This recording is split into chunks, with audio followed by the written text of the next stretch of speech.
Investigating a murder. And then all the others seem to be ones you can do at any time, really.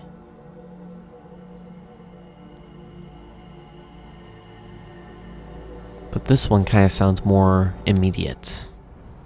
As you make your way down Clinton Street, the incessant hum of traffic gives way to the ominous silence of the waterfront. You stop to take in the familiar bouquet of the Hudson, made all the more potent by your recently sharpened senses. Across the basin, the Red Hook grain terminal rears its rusty frame. Once a bustling industrial area, now a sleeping giant splayed out on the riverbank. Forgotten, abandoned. Conveniently so, especially for one of the hidden. Keeping to the shadows, you sneak closer to the dilapidated complex, making your way past hole-ridden silos and wobbly chain-link fences. By the time you reach the entrance to the main building, you can almost feel the rust particles making themselves cozy at the back of your throat. Not getting your hopes up, you give the door a slight nudge. To your surprise, it gives almost instantly. Looks like someone's been using it recently. Once inside, you find yourself in a large, empty hall. Looking around, you can almost picture it back in its heyday, stacked to the rafters with heavy machinery. You notice a set of stairs leading up to a mezzanine, most likely an office space, and then you see it, a faint light coming from one of the upper rooms. Looks like you're in luck. Quietly, with bated breath, you climb the steps and approach the dimly lit room. The door creaks open, revealing what looks like an old-timey detective's office, complete with crooked window blinds, an overflowing ashtray, and paper scattered across the wooden desk. Suddenly it hits you, that nagging feeling. This is all too convenient, too inviting. Before you can react, the trap is already sprung. A plume of cigar smoke wafts over your shoulder. The barrel of a gun rubs against your spine. A raspy voice whispers in your ear. Let me guess. Took a wrong turn at the third silo?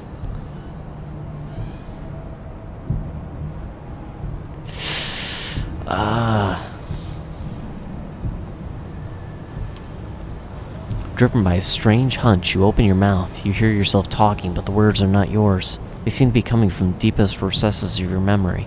A movie you saw as a child. You don't know why, but it seems oddly appropriate. I know what you're thinking. This punk ain't got nothing on me. I'm sitting pretty on a loaded Colt detective special. 5 in the cylinder, 1 in the chamber, and I only need the 1. As corny as it all sounds, the stranger seems oddly receptive to your tough guy monologue, so you decide to bump it up a notch. Focusing your will, you boost your aura, filling the room with your presence. Your voice becomes smooth, oozing with charisma. A regular Sam Spade. You yourself can't help but feel a sense of awe. Hopefully the stranger feels it too. But then there's that nagging feeling. What if there's more to this guy than he lets on? What if he's got me right where he wants me? Maybe I should hear what he has to say. Is that right? Yeah, so how about we drop the tough guy act and talk like adults? You can always shoot me once we're done. For a few tense seconds, the room grows quiet. So quiet, in fact, you could swear you can actually hear the smoke swirling in the air. Finally, the stranger speaks again. You got a point there, kid. In a strange interplay of light and shadow, the stranger reappears behind his desk. Seeing him in his full, for lack of a better word, glory, you can't help but smirk. This is the dreaded Nosferatu? The way Sophie described them, you were expecting some grotesque monstrosity. But this guy? The clothes, the swagger, the hard-boiled detective routine, it all comes across as a bad joke. Still, when it comes to appearance, his lineage is undeniable. From 30 feet away, he could probably pass for a bum with a nasty skin condition. From 5 feet away, he looks like something made to be seen from 30 feet away. He leans back in his chair, casually pointing his gun at you. So, what brings you to my humble office? You the one they call D'Angelo? That's my name, kid. Don't wear it out. My friends call me Jin, so you best stick to D'Angelo for the time being. Now I suggest you tell me what this is about. Otherwise, I kindly ask you to get the fuck out of my office.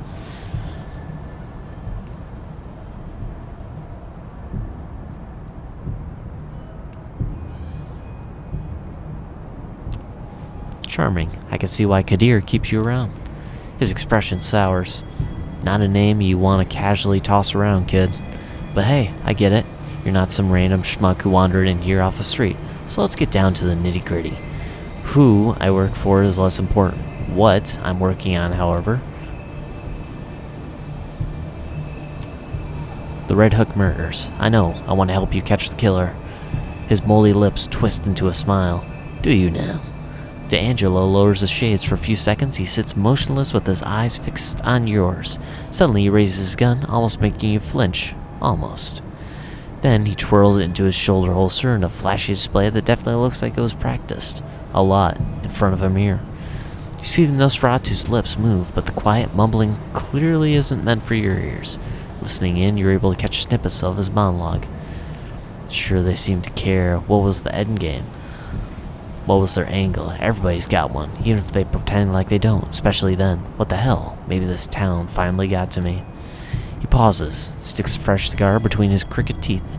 Maybe a good leap of faith is just what the doctor ordered.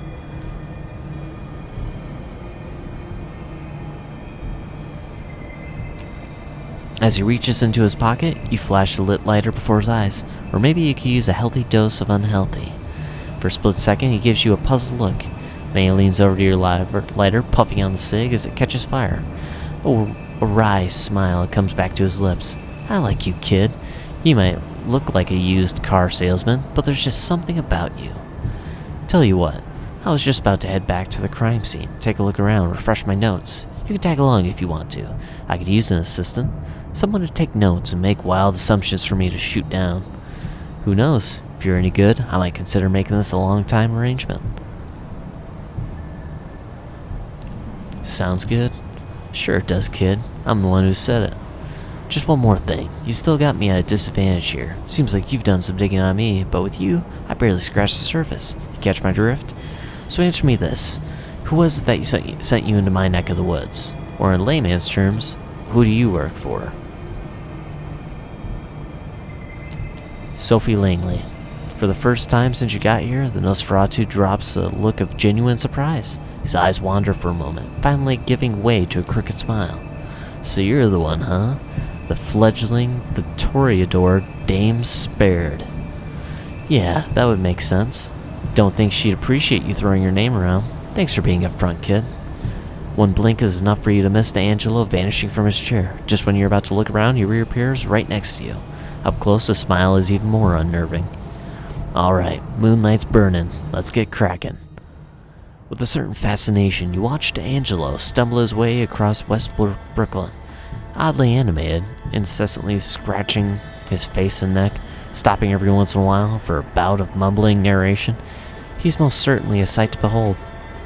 Still, he seems to be getting around okay, and you take particular note of the fact that he seems to be choosing the darker, less frequented streets. There's definitely a method to his madness. Eventually, your leprous guy takes a sudden turn off of Van Brunt Street and into a particularly dingy alleyway. The torn pieces of yellow police tape are a dead giveaway. This has to be the place. Well, here we are. Time for you to earn your stripes.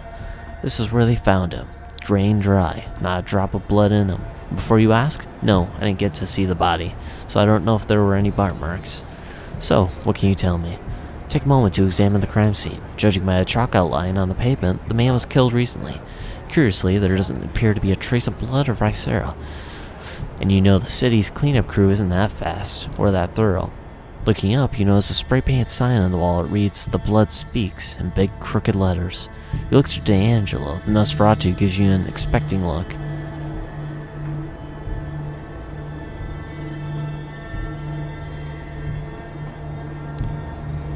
You point at the spray-painted sign. That looks like a clue. Sure, kid. Might as well start with the elephant in the room. What do you think it means?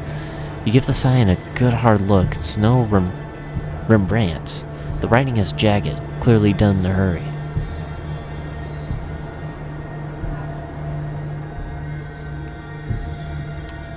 It seems desperate.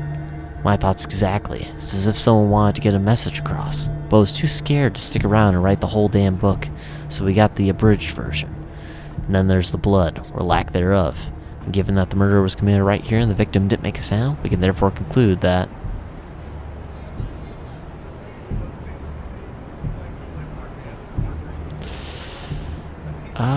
in an alleyway, no blood, killer was kindred.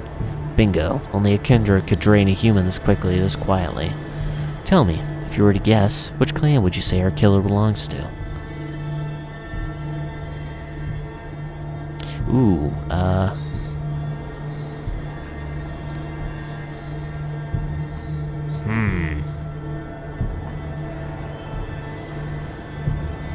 What were the Toreadors good at again?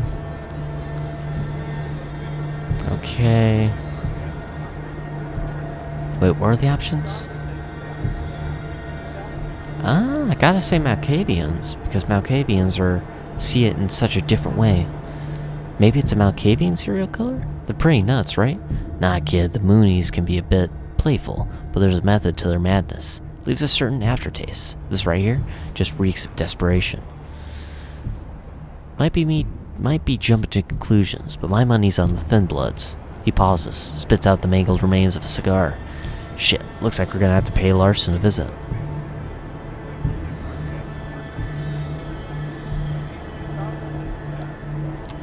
Why him? Gee, kid, I don't know, because he's just a swell guy to talk to. Or maybe because he's the Thin Blood Primogen? Not sure if he knows who the killer is, but he could probably make an educated guess. In any case, we'd be doing him a favor. If it turns out one of his is violating the masquerade, it would put him in a hell of an awkward position. I mean, shitting upside down awkward. It's the kind of weakness the other Primogen would love to exploit. His position as the council is bad as it is. He pauses for a moment and mumbles to himself, but it's too quiet for you to make out. Finally, he lights up a fresh cigar. He takes a puff and lets the smoke escape through his crooked smile. Alright, kid, let's get this over with. Compared to the industrial ugliness of Red Cook, Sterling Place is quite a change of scenery. The heavily gentrified and pleasantly dull residential area emanates a sort of peaceful apathy that rich hipsters scoff at and blue-collar workers dream of. All of a sudden, the Nosferatu stops. It almost seems like he was taking a deep breath, steeling himself for things to come. This is the place. With that, he points a surprisingly nice-looking two-story house. The place is almost completely dark. Almost. You notice a dim light shining through the curtains of an upper-story window. It's probably safe to assume that the head of the family is working late, especially if the head of the family happens to be a vampire. Okay, kid, we gotta be gentle about this. I'm talking velvet gloves, soft cushions. You rang, my lord, gentle? We need to get Larson out here without making a fuss or letting his family see us. If we blow this, he'll shut down like a speakeasy on raid night. Trust me, I know. Sounds like you two have some history. Sounds about right, but that's a story for another time. Right now, let's stick to why we're here. Tell you what, how about you take the lead on this one? I'm curious to see how you handle it. Take a step back and look around the area. The little matter of getting Larson's attention, his and no one else's. As you're trying to come up with a viable strategy, you are suddenly startled by a loud noise. It takes you a second to identify the sound as dogs barking. It doesn't take you long to figure out where it came from, as a bearded man leading a Rottweiler on a leash comes into view.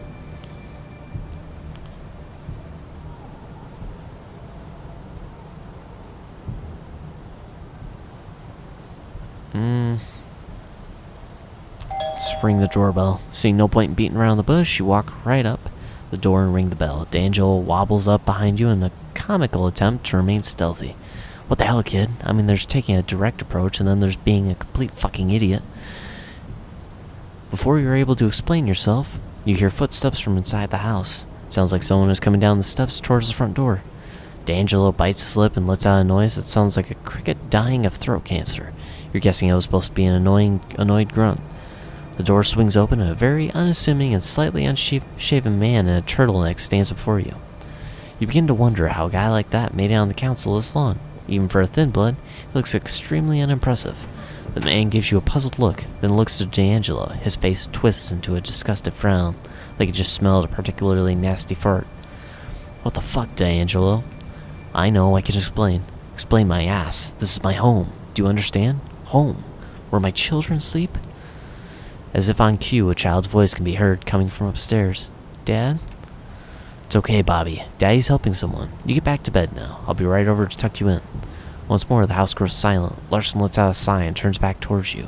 He's not a happy camper. Get the hell out of my house. You glance over to Angelo. He looks somewhat embarrassed, scratching the back of his neck, clearly trying to find the right angle to play this. Ooh. I could try to stay on his good side, or ask him for some time. Look, we didn't mean to intrude. All we need is 5 minutes of your time, then we're gone.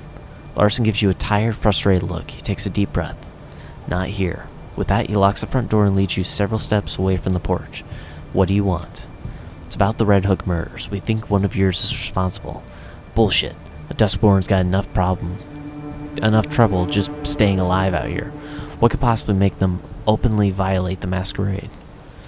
Desperation. The killer's been leaving messages. Whoever they are, I think they know something. Something they can't share with just anyone.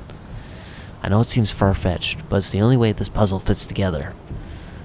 Nah, I don't buy it. You're reaching. Trying to find a scapegoat. Get in your boss's good graces. Word gets around to Angelo. You think I don't know who you're working for?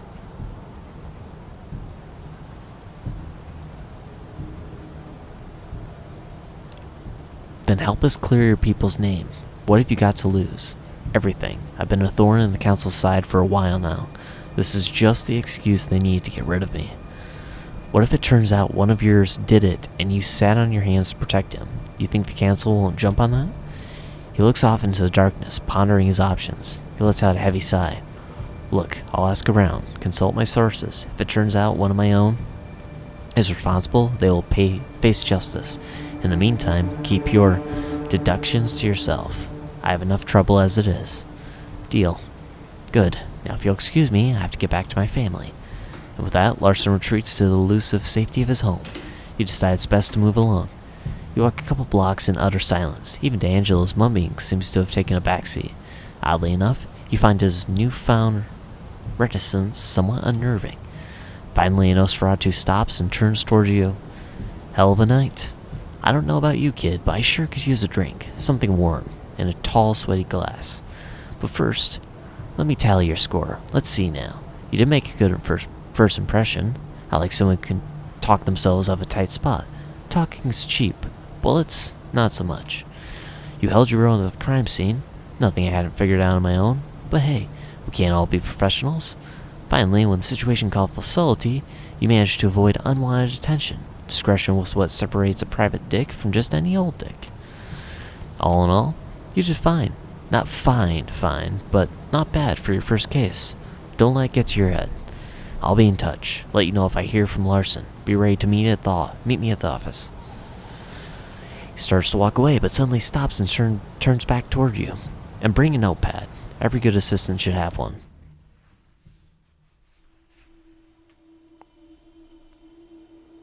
Oh, all I can do is rest. Okay. You know something strange. By the front door of your haven, a letter's been slipped under the door in a cream-colored, old-fashioned envelope. There's no name on it, but you know it's meant for you. Opening the letter, it's clear it's been sent for someone incredibly old-fashioned, rich, or a fan of classic stationery. No normal person sends letters like this. The notice is short and terse, written in elegant, delicate handwriting. You're cordially invited to a rendezvous at the Cathedral of St. John the Divine. I'll be waiting to make your acquaintance tomorrow night. Look for me closer to God. There's no other information. Looks like you have a mysterious invitation for the following night.